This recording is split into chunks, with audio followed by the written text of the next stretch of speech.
Hey, Jules Blessed Vegan, and as always, welcome to my channel. And for those of you who are new, I know you can benefit. So I want to talk to you about blue zones, if you're familiar, and you can go right up to my search in Jules Blessed Vegan and put in blue zone. I did a couple of articles on this a while back, but I'm revisiting the blue zones. Blue zones are 5 areas across the world in which people tend to live to at least 100. The difference is they live with a quality of life until at least 100. So they're still able to function, their mind is intact, and, by all accounts, they're doing well. And many other people live to 100, but they're not able, right? These people are able. So it's interesting to know what the blue zones are and what the differences are.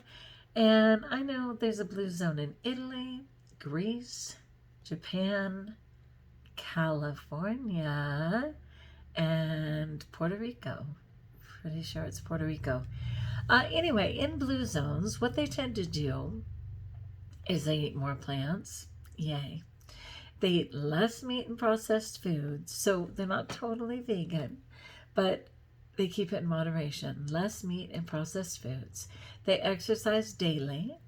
They belong to a community, so they know not to isolate, right? They socialize with friends.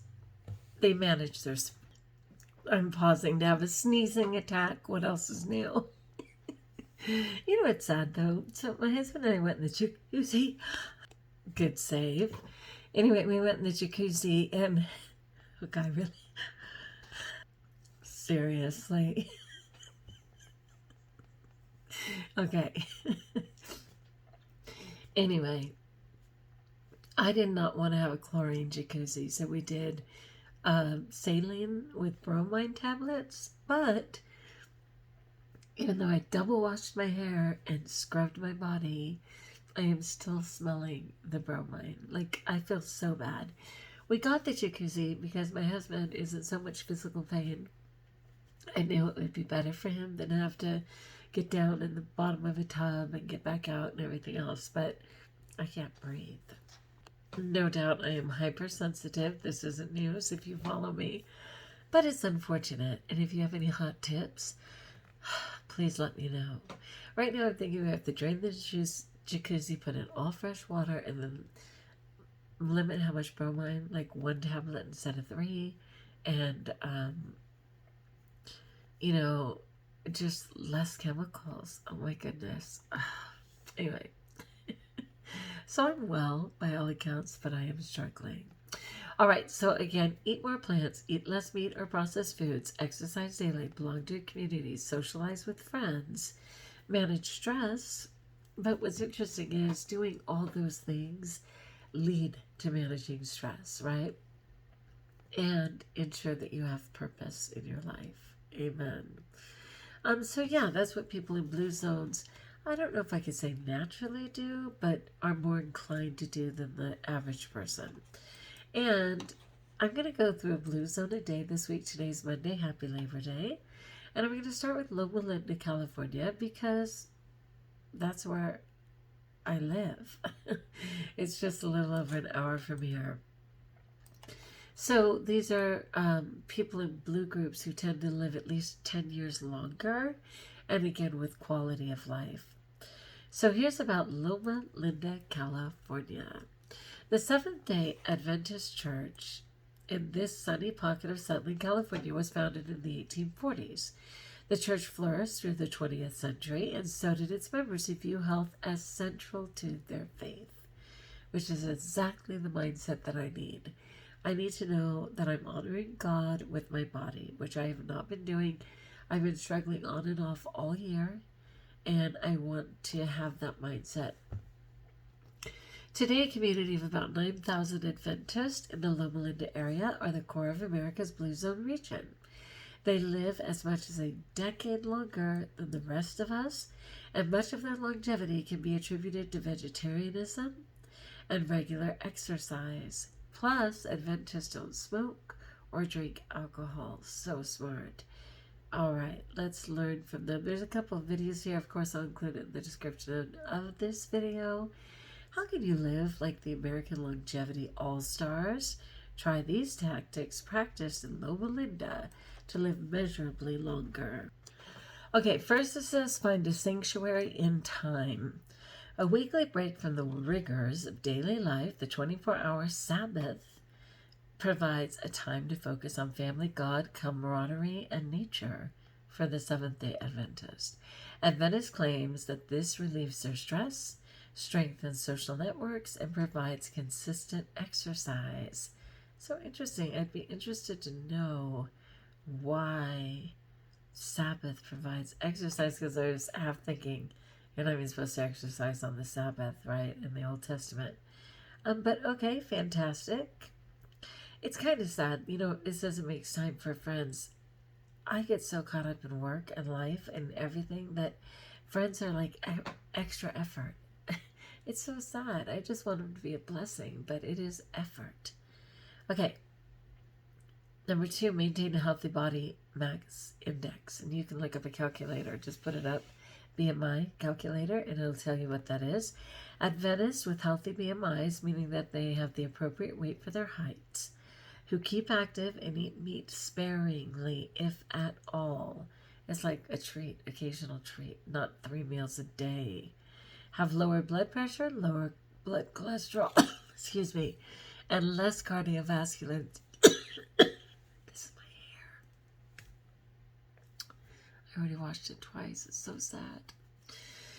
And less cardiovascular disease than heavier Americans with higher BMIs. And again, that's a given.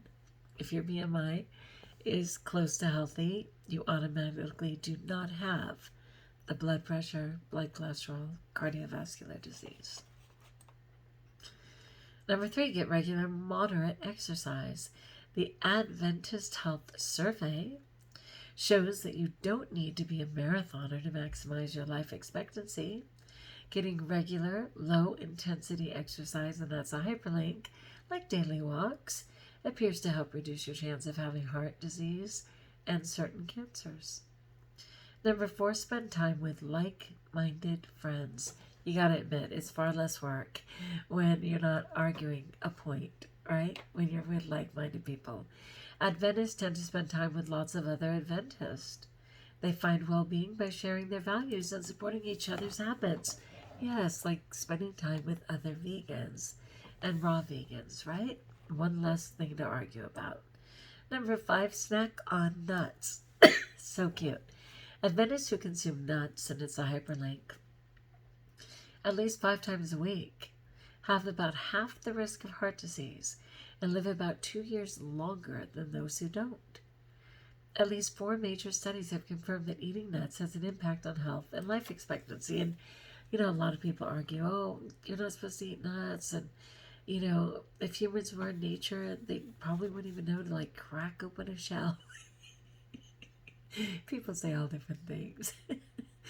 But they're saying in moderation. They're saying, like, 2 tablespoons of nuts, which is just a healthy plant-based fat. And of course, people highly recommend that you soak them. But again, back in nature, I doubt they took time to soak their nuts overnight in the river, right? The body is very able. Okay, number 6, give something back. Like many faiths, the Seventh-day Adventist Church encourages and provides opportunities for its members to volunteer. People like Centenarian March Jetton stay active, find a sense of purpose, and stave off depression by focusing on helping others. Straight up, right? Idle hands. Like, keep busy. It's so much better. Number 7, eat meat in moderation. Many Adventists follow a vegetarian diet. The AHS, Adventist something. Hold on, I can't remember what AHS stood for. The Adventist Health Survey. Okay, I was going to say, no, somewhere. The AHS shows that consuming fruit and vegetables and whole grains seems to be protective against a wide variety of cancers. That is straight up. For those who prefer to eat some meat, Adventists recommend small portions served as a side dish rather than as a main meal. And they've always said, don't have a piece bigger than your fist, a 3-ounce piece, as a side dish, something to complement all those vegetables, right? And eat an early, light dinner. And this is a hyperlink. Eat breakfast like a king, lunch like a prince, and dinner like a pauper. Have you guys heard that before? I've heard that many times. Breakfast like a king, tons of it. Lunch like a prince, still blessed. And dinner like a pauper, very small. American nutritionist Adele Davis is said to have recommended an attitude also reflected in the Adventist practices.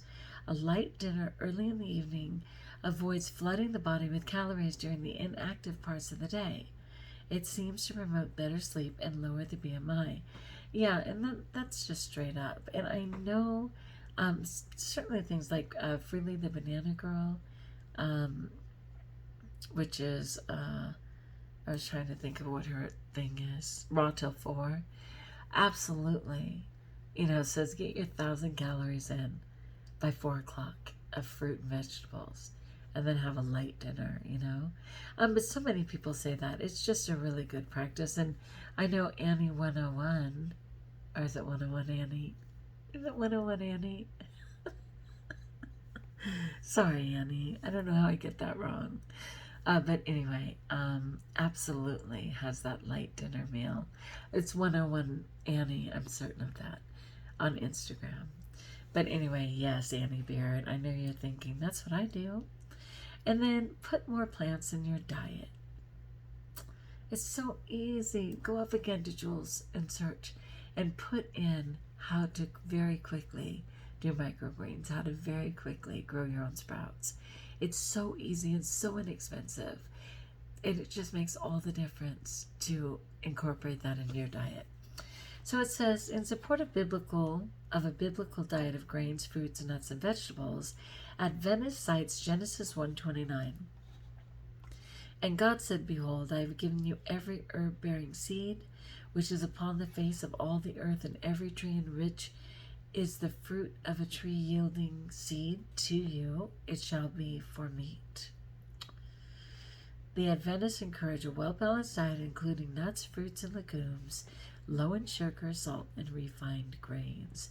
Studies have shown non-smoking Adventists who ate 2 or more servings of fruit per day had about 70% fewer lung cancers than non-smokers who ate fruit once or twice a week.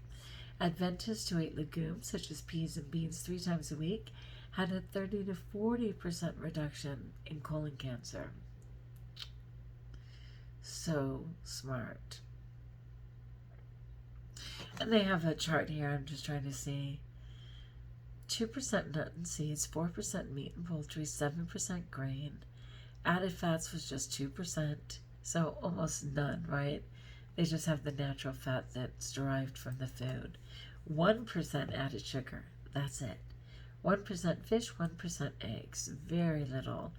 33% vegetables, 27% fruit, 12% legumes or soy, 10% dairy. So interesting. Adventist women who consume tomatoes at least 3 to 4 times a week reduce their chance of getting ovarian cancer by 70% over those who ate tomatoes less often. Eating a lot of tomatoes also seemed to have an effect on reducing prostate cancer in men. A new study has found that adherents to this way of life have the nation's lowest rates of heart disease and diabetes and very low rates of obesity. Great tip, drink plenty of water. The AHS, which again is the Adventist Health Survey, suggests that men who drank 5 or 6 daily glasses of water had a substantial reduction in the risk of a fatal heart attack, 60 to 70%, compared to those who drank considerably less. This is an excerpt from the Blue Zone's Lessons for Living. That's where this came from. Anyway, very cool. So that's what's going on in Loma Linda, California. They have a sanctuary time with friends and family during the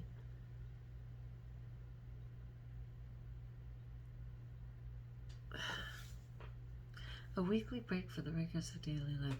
Yeah, just during their Sabbath. They maintain a healthy body mass index. They get regular, moderate exercise. They spend time with like-minded friends. They snack on nuts. They give something back. They eat meat in moderation. They eat early, light dinners. They put more plants in their diet. And they drink plenty of water. Rock and roll, my friends. All right, like if you like, join us if you haven't subscribed. Let me know in the comments below. Do you know about the blue zones? Did you find interest in this? Because I'm going to share each blue zone for the next 4 days. I just need to hear it for myself. And as always, I share here, hoping it'll touch someone. But it's mostly for myself. So until we talk again, friends, best of all, know that you probably don't smell like bromine. And therefore, you're blessed.